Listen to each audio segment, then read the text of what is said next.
and you're in pain, soothing as a springtime rain, to have a friend right in your corner, your heart will feel a little warmer. Tender loving care, tender loving care, each warm and friendly touch lets someone know you care so much. Tender loving care, tender loving care.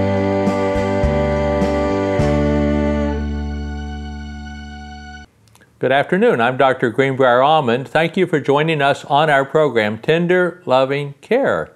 For the past dozen years or so, I've highlighted a book as it comes out. This would be the fifth in a series. This is Stories of a West Virginia Doctor for Kith and Kin. And this would be the fifth book that we have about stories of a West Virginia doctor. My father wrote the first when he was still alive, and as a country doctor, it was well received, and in about 1997 when it came out, and it's become a bestseller for McLean Printing Company of Parsons, West Virginia. And then I realized Dad had stories that he had not told for his first book, and he had 55 stories, and I had 77 stories in a second book. And then we went on in third book and a fourth book, and this is now the fifth book in the series. Each book has a cover that is the same. We've changed the color of the book. This is like a chartreuse color, but my mother was quite a photographer, and she photographed from our yard down the road, around the bend of the city park. And it's a wonderful photo, country road, very good illustration, I think, of our theme also, because Dad made house calls down country roads, and of course I walked down this road on the way to Academy School, and as did my sisters, and we were able to enjoy that type of country road living, ride our bikes up and down with some freedom, ride our horse up and down the road. So country roads, a big theme for West Virginians, and we emphasize that in the cover. As we have in the past, the books are illustrated, and I'm just going to open just one illustration. This looks like it's a dog. I think it's a dog, but it's my niece drawing this, so I'm thinking it's a dog. But anyway, we've asked cousins and nieces as they get to be 9 or 10 years old to illustrate the book, and they do use their imagination, and they do the drawings from a story that they've read apropos to each section. This one is a dog, and it's about the Gannons, so I'm not sure. I'd have to go read the story to be sure what they may be talking about. Well, my wife says humble beginnings, so beginning on, they don't, in the Philippines, and I'm not sure the story, why my cousin or my niece picked up the dog story, but anyway, the dogs are not fairly treated as they are in America as pets, and they're around, they're tolerated. But maybe that's what she's getting at with that. But but each section is illustrated with a child's photo, because primarily these stories are written so that the family and other people's families, who West Virginians, will have stories of the past. I hear it all the time. I'm sure that if you're an older person, you're thinking about this. You have stories that you've told family members, you wish they were written down, or maybe your grandfather, grandmother have passed away now. You didn't get the stories written down, you wish you had. Well, memoir writing is possible.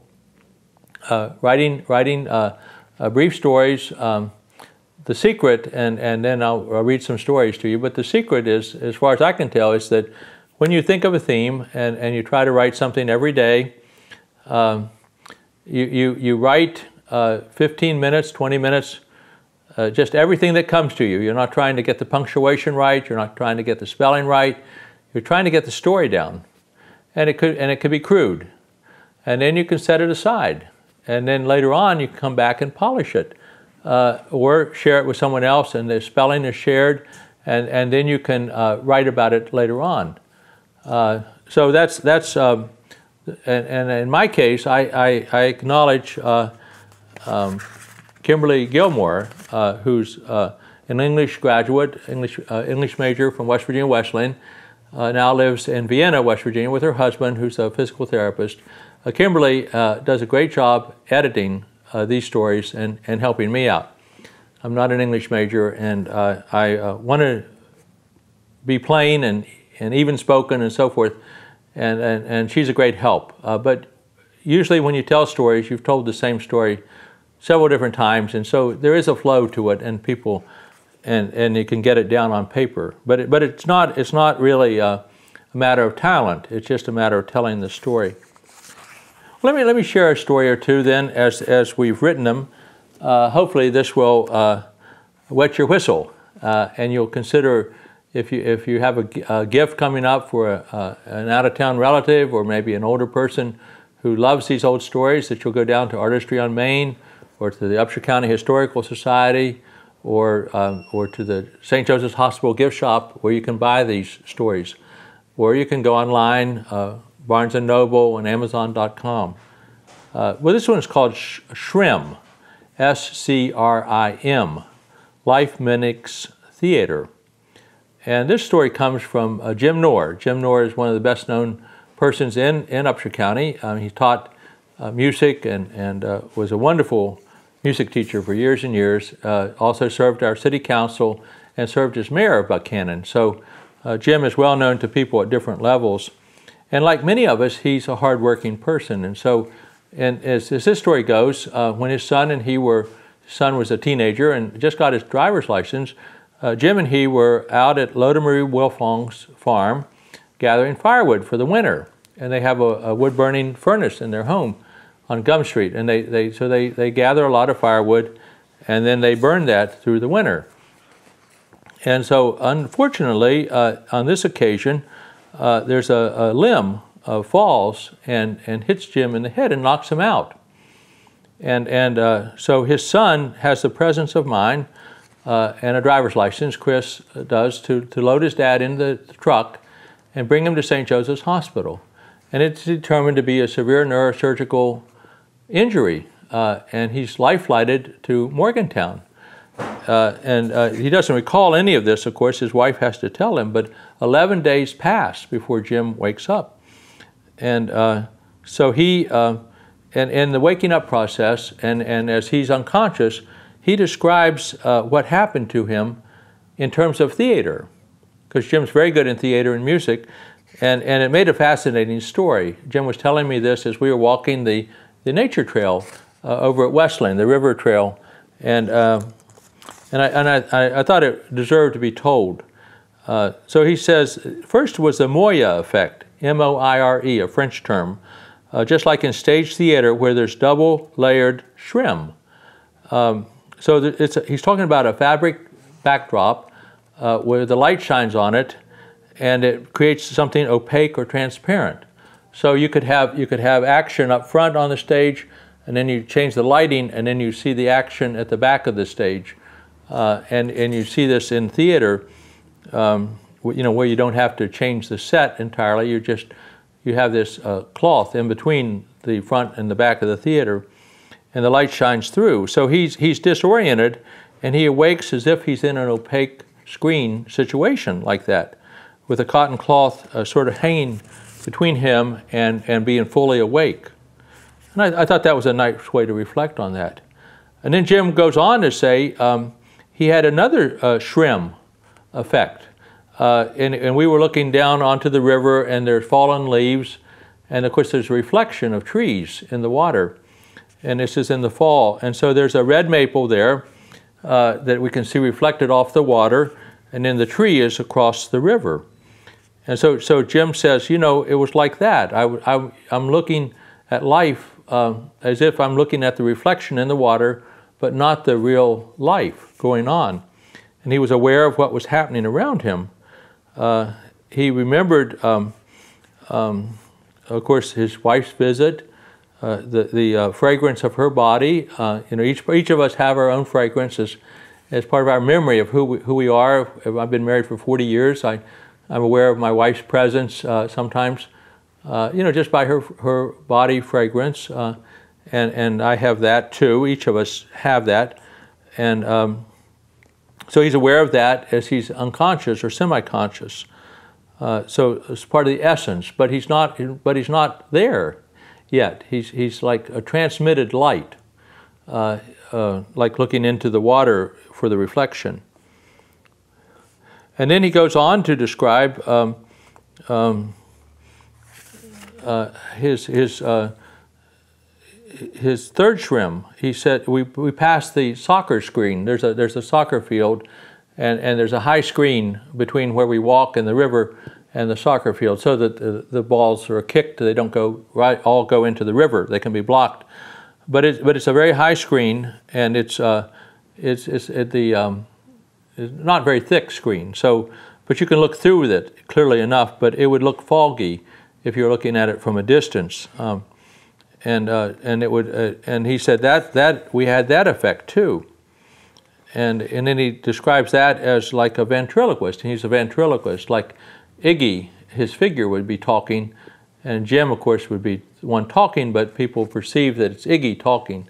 And he described that he was having that type of experience even as he was waking up.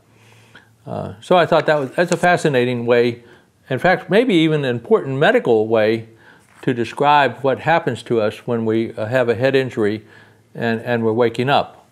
And of course, head injuries have become very important. We have to check children in sports events now. If they have a head injury, they have to get out of the game, and they shouldn't have multiple concussions, and bad things can happen to people if they have exposed to multiple concussions. So there's a medical relevance to Jim's story. I mentioned that we have some 28 stories here from the Philippines, and I want to tell one about one of those too today, because people have found my wife's story very fascinating, and this is called Humble Beginnings. A lot of West Virginia have humble beginnings, but sometimes it's hard to believe how people rise above their situation. This was, and when my wife was born, there was the fog of war. And my wife will say, now people will know how old she is, but World War II was going on. And there were home deliveries, and in fact there was no medical record of her delivery, no birth certificate that at least has survived World War II. So it's even contested as to what year she was born. The town she was born in had a Spanish name at one point, but the Filipino was throwing off Spanish power, but they're very Catholic, so they changed to St. Andrew, a Christian name for their town. So even that was changing. She was recalling that her father was the mayor of the town when the Japanese were occupying her island, and he had to negotiate so that the fishermen and farmer did not get killed by the Japanese. And he was able to protect the local citizenry, and for that he was honored. In fact, we're going back to the Philippines in a couple weeks, and we'll be there for 6 weeks, and Gary Maloney will actually be host of this program, and I appreciate that he was a good guest last week and he'll be hosting. But anyway, we'll be looking for someone who knows the ballad about my in-law, my father-in-law, Attorney Nemesio Gannon. He was a local hero of sorts, and people wrote a ballad about how he protected them in World War II, and we'll try to come up with that ballad. Aracely recalls living in the jungle near her grandmother's point. There was a high bluff outside of town, and the Japanese were occupying the town, so they lived out a ways out in the country, so they tried to stay away from the Japanese to stay out of trouble. And they lived on this high bluff. She recalls knowing of Ulang Tali, U-L-A-N-G Tali, T-A-L-I, a local midwife who came from nipa hut to nipa hut, grass hut to grass hut, to help out with deliveries. And probably this was the assistance that her mother had at that time. She doesn't recall this, but she probably was nursed longer than usual with her mother's milk because food would be scarce at that time with World War II going on. But nevertheless, with all that humble beginning, Aracely was able to rise up to the situation to become a medical doctor in the Philippines. She came here for her specialty training. We met in Charleston, West Virginia. Of course, fell in love, married, and now have 2 children, and have been in Buchanan now and married for 40 years.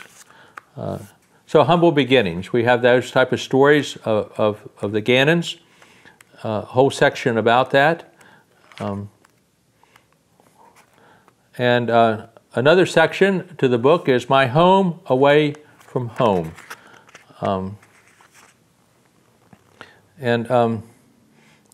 So I tell a story again about the Philippines.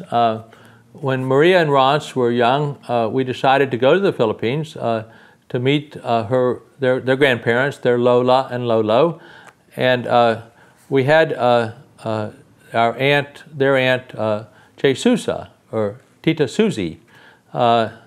She'd born on Christmas days in a Catholic country. She would get the name Jesus, honoring that she was born on Christmas Day, same as Jesus, of course, and Jesusa.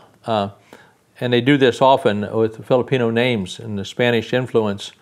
But anyway, she said, let's take a ride in a jeepney. My father made house calls with a jeep here in the mountains, but the Filipino has perfected the World War II jeep, and they made it into a taxi, and they still use them.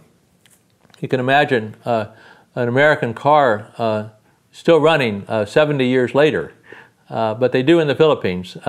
And so what they did, they take the body of the Jeep, which was tiny.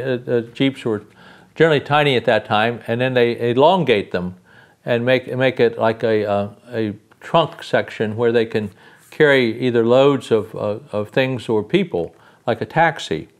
They make them very brightly painted, and of course they have put a lot of religious symbols on them, and then they play music. Each jeepney has its own radio or own sound system, and you can imagine in Manila, a city of 30 million people and probably 20 million jeepneys, how loud it is. Everyone's playing their music very loud.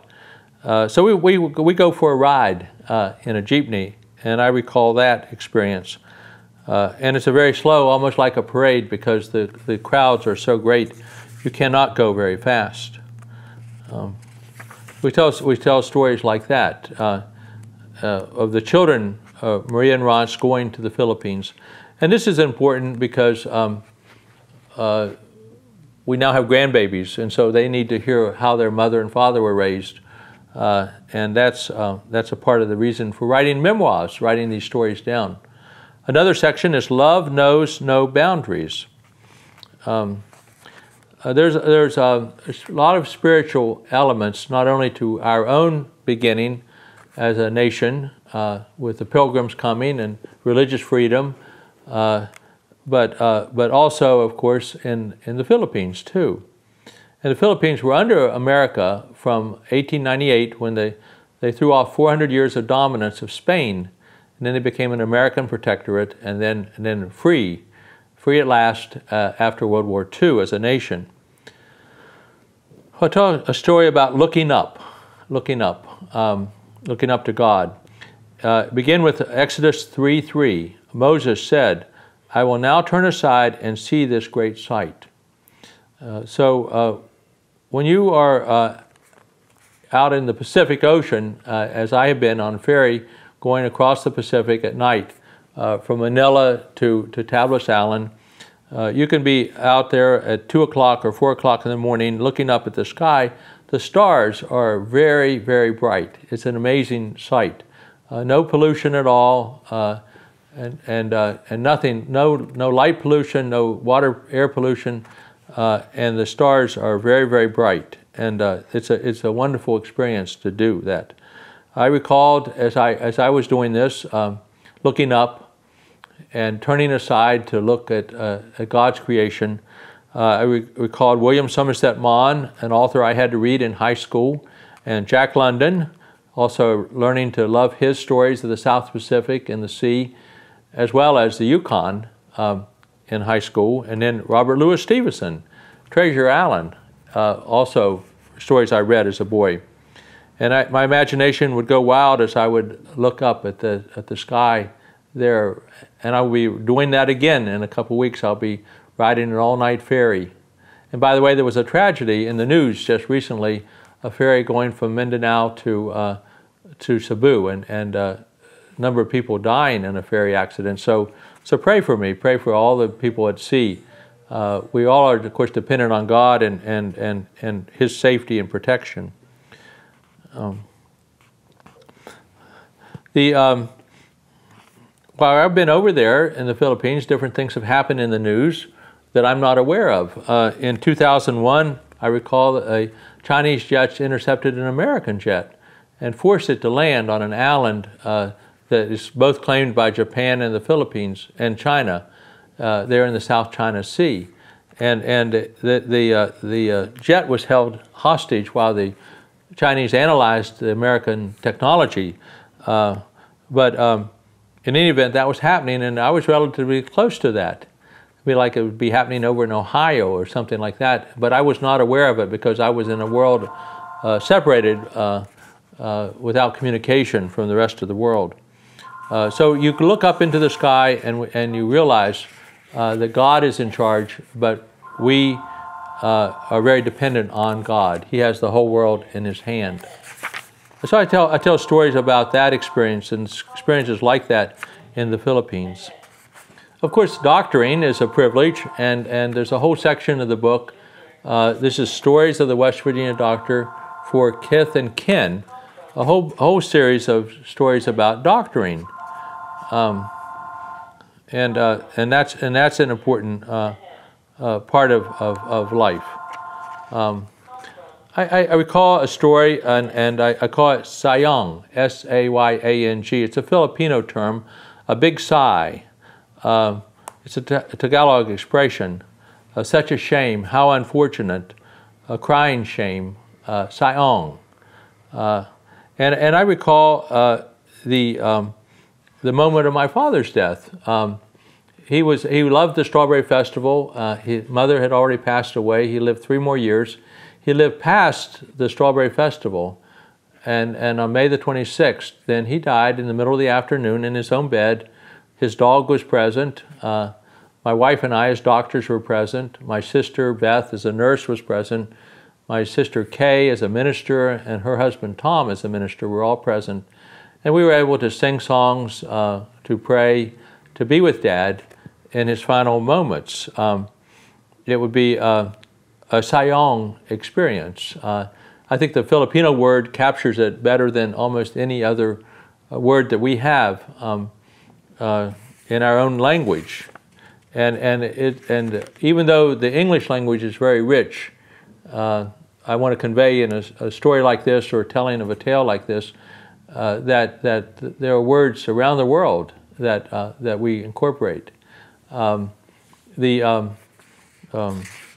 Going berserk is another word. I don't have a story about going berserk, but we know what that means, going crazy in a sense of going into a store and shooting people up or something like that. We might say someone has gone berserk. Going a school shooting might be someone going berserk. But anyway, that's a Filipino word. It's incorporated into our language. And we understand some of those words. Our own tradition in the mountains is shaped by the early missionaries, the early circuit riders who came through here. And I have a story about John Wesley's motto. I'd like to close with that thought. John Wesley, who led the movement that became the Methodist Church, he was an Episcopalian, primarily a Church of England minister, but anyway, then gradually there were groups recognized as Methodist, following a method, and the missionaries and the circuit riders through the mountains of Appalachia particularly brought the Methodist movement to our mountains. He had a motto, and I want to recall some things about that. it would be common for John Wesley to say, and he preached sometimes 3 times to 5 times a day. It looks like in his lifetime that would be the pattern every day, going someplace and talking. So he was very, very active. So he said, do all the good you can, by all the means you can, in all the ways you can, in all the places you can, at all the times you can, to all the people you can, as long as you ever can. So isn't that a tremendous motto? The doing good, doing good. And I think that my father and mother exemplified that in their life. Dad was, of course, an old country doctor. His patients were very much his, and they recognized that he was their doctor. And so 24/7, he was on call to make a house call, to meet them at the hospital. He would admit his own patients to the hospital. He would discharge them, follow them in the office. So it was really a covenant relationship that he had. And that then involved all of our family too, because there were times that we would miss a vacation because we knew that Dad his patients needed him. And that would happen to us. And yet, perhaps for me, it let me know what it was like to be a doctor, and I became a doctor anyway. Maybe for my sisters, it caused them to think about other fields of endeavor. But I thought that John Wesley's motto served our family well. I say, when the grandchildren are old enough, I plan to help them create a family coat of arms. Again, you can write the stories down, memoir writing. You can also do a coat of arms artistically, and learn from Cinderella and Snow White and Sleeping Beauty and others that have a coat of arms in the fairy tales. You can imagine maybe 4 squares and on the coat of arms, maybe something to do with Christianity, a cross or something like this, something to do with doctoring or service or doing good, maybe a flower growing, I can imagine. Maybe something about home life, a fireplace with a fire burning, maybe something to do with a book. Stories of West Virginia Doctor, the grandchildren already love to read. Well, whatever they create is what they create, but I'm wanting to do these things with our children. And I hope that by sharing with you today this latest book, Stories of West Virginia Doctor, primarily written for the grandchildren, that you will think about your own family history, and maybe do some memoir writing.